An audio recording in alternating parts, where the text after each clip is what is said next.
Okay, this isn't a review of Raw. I don't do Raw reviews. It's very rare if I ever do. This one is not a review. I'm like, what the hell did I just watch? Guys, I don't understand what's going on with Raw. I don't. Maybe some of you are loving it. More power to you. To me, I'm not getting what's going on. You just separated Jey Uso from the bloodline. What they did with Sami was good. Seeing him having to deal with Kevin Owens was fine. But now you're trying to tease that he has to go into Judgment Day? That he's got to be tempted to Judgment Day because he's no longer in the bloodline? Are you serious? Why? Wouldn't it be good to do something with Jey Uso completely different?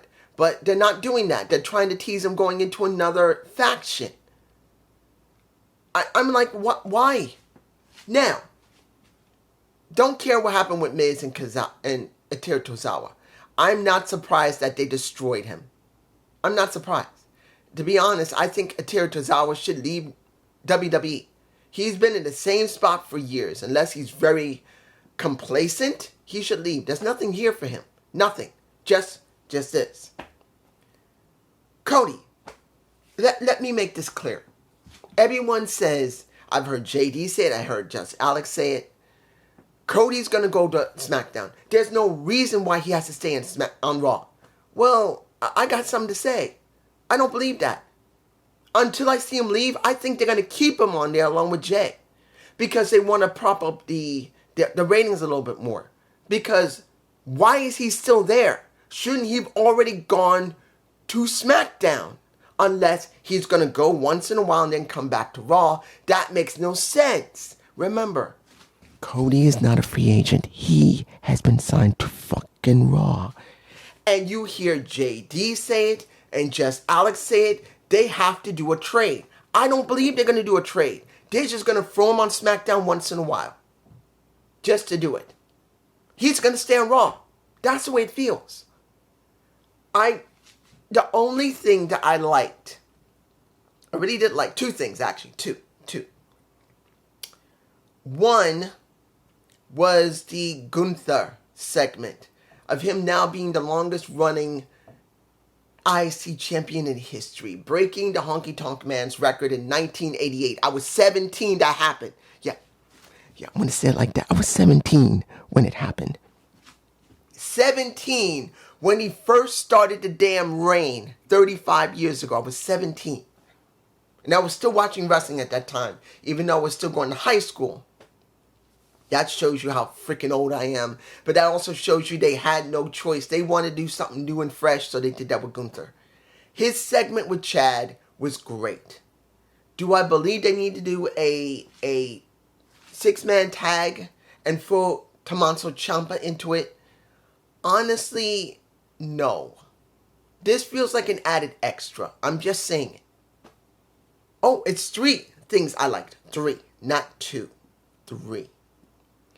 The segment with Gunther, I really did like. With Chad Gable. That was done well. The second one was a match between Drew McIntyre and Xavier Woods. We don't normally see them interacting that way. Yes, I've seen them in tags together or against one another, but never one-on-one. At least for me, personally. So it was nice to see that. It was a good feeling to see it. Now, it doesn't mean they haven't done it before. I just haven't seen it. Because remember, I don't watch Raw. And whenever they have interacted the most has been on Raw. So I have not seen much of it. It was a good match. But where are they going with this situation with Drew? I don't get it. Now, it sounds like Drew is just turning into a heel. Or very, very, very frustrated. But if you're going to do that, why would you go to Jey Uso? I'm sorry, honestly. Well, most people say, well, he's got a gripe one because of the bloodline. What just happened with Kofi Kingston then? Where he screwed over Kofi by accident, and then Kofi screwed him over, and then they just had the match with Xavier Woods because of Kofi. Why are you moving away over to Jey Uso and having a match there? Are you going to have Kofi screw over his match? When he beat Xavier Woods clean. He didn't cheat. He whooped his ass in a damn good match. So what would be the point of a Kofi Kingston messing with him while he's messing with Jey Uso. That makes no sense. It shouldn't be doing that. That match, the Gunther, which had Gable, was 2. The third one I liked was the video package of Shinsuke Nakamura, which I'm going to call him the Shogun. I know I don't have to call him the Shogun, but the way he's dressed, it kind of makes it feel like they should make him the Shogun of the WWE. I'm saying it now. If no one's thought it, Shinsuke Nakamura wins the damn title and he becomes the Shogun of the WWE, having the sword, having the black clothes, having the attitude, being as honorable as a Shogun can be, to as much as can be, compared to actual Japanese culture and Japanese history, where not all the Shoguns were actually good people. They were freaking monsters in some of them. I'm just saying some of them. The ones who were the most honorable were the samurai. But these shoguns were not always good. They were not much different than Chinese emperors. They will fuck you over when they're in the mood. Just saying. But his segment, his vid pack was very good. Did I care about what happened with... No. I'm not saying that Seth Rollins was bad. And I'm not going to say anything about the Shogun of Shinsuke Nakamura beating up on the Ricochet was bad either. But I think that was more important. Let's get this closed and done. The last match. Now, I know I can say something about Chelsea Green and what's going on when you see Zoe Starks and Shayna Baszler. They're going to team them up. Honestly, I hope that doesn't happen, but it looks like they may be doing it. It's just, at this point, the most important thing that makes no freaking sense happened at the end of the fucking show.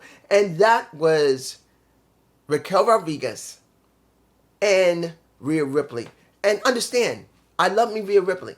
And I don't hate Raquel. But let's make it clear. The women's division is shit.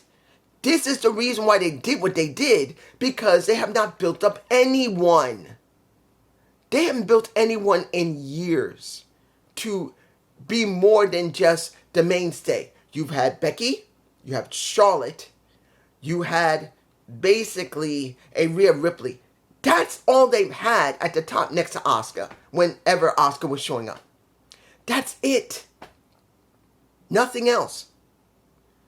And because there's been no one else they've managed to build up properly, that's the reason they did what they did with guess who? Comes back, messes over a Raquel Rodriguez, a Nia Jax. If you didn't see it, you're going to see the highlights. Nia is back. She messes with Raquel, messes her up so Rhea could win. And then she nails Rhea. And then she does a Yuka... Stay calm. Stay calm. What the fuck? A Yokozuna splash. With the second turnbuckle. Squishing a Rhea Ripley... I don't want to see Rhea Ripley face Nia Jax. I don't want to see Raquel Rodriguez face a Nia Jax. I don't want to see anyone face a Nia Jax. I don't. I'm sorry. There was a major issue with Nia Jax. It wasn't that she couldn't pull off a character. It's that she can't wrestle correctly. How many women has she hurt? Look what she did with Becky Lynch. She broke her freaking nose. She hurt. Understand how many people Nia Jax hurt. She hurt Becky by breaking her nose. She hurt Athena. She hurt Charlotte. And then did, again, that segment with Charlotte where it was real life, two women trying to hurt one another physically. She did hurt it wasn't fully reported, but many people did believe that Sasha Banks was hurt because of her. That she also hurt, who else did she also hurt? I think a Lacey Evans, I believe, I could be wrong. But Lacey Evans was briefly injured and literally one guy. And that was one of the most beloved people on WWE, and that was R-Truth. She literally hurt him, and he messed up his ankle. R-Truth actually got injured by Nia Jax. She injured him. How many women has she injured on the freaking roster because she couldn't wrestle properly? It's not about her mic skills. It's not about her character. She legitimately has injured multiple women over years. Either was too stiff and hurt them slightly, too stiff and hurt them to a good extent, and when it came to Becky Lynch, she broke her freaking nose legitimately. I do not want Nia Jax on TV, but if Triple H signed off on this, he was fucking stupid. But the person I do believe wanted her there was Vince. Remember, anyone that appears on Raw, SmackDown, NXT, Level Up, I believe it's level one up, has to be signed off by Vince eventually. Triple H can sign somebody, but Vince has to allow it once it's signed for whatever amount. So I believe that Triple H brought back Nia Jax because Vince wanted her back. He wanted her back. Now, I could be 100% wrong, and it's Triple H, and I'll shit all over him because that was a stupid decision he made. But you know what? If I have to see it objectively, I know why they did it. Because they fucking have no women built up to be useful. Whatever women they have in the back, they brought up from NXT. They're completely useless. Indy Hartwell is useless. Candice LeRae is useless. They only just brought back Pepper Nivens because she's now cleared. She's not injured anymore.